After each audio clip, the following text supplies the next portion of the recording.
नमस्कार भावांनो, आज तारीख आहे 12 ऑगस्ट 2024, वार आहे सोमवार. निघालो आपण 6:30 वाजता कस्टमरला पिकअप करून मुंबईसाठी. एक्सप्रेस हायवेला लागलो. कॅमेरे बघत बघत 80च्या स्पीडने आपल्या तळेगाव टोल नाक्याला पोचलो. 240 रुपये स्कॅनर भाऊने आपले कट केले. पुढे गेले की कस्टमर बोलले एसी जास्त थंड होते, कमी करा जरा. मग पुढे फूडमॉलला न थांबता टाटा बाय बाय करत आलो खालापूर टोलला. ह्या भाऊला लयच घाय होते, म्हणलं जाऊ द्या पुढे यांना. खालापूरवरती 80 रुपये कट करून आपण निघालो पुढे.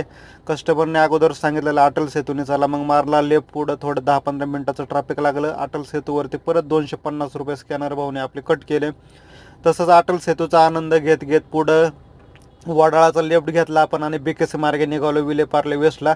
पुढे बीकेसीत पोहोचले असताना आपल्याला आपले भेटले एक सबस्क्रायबर मित्र. त्यांना हाय हॅलो करत निघालो पुढं मी अतिशय काळजीपूर्वक गाडी चालवत कस्टमरला ड्रॉप केलं. घेतली त्यांच्याकडनं 2371 रुपये प्लस टोल आणि केले बाय बाय.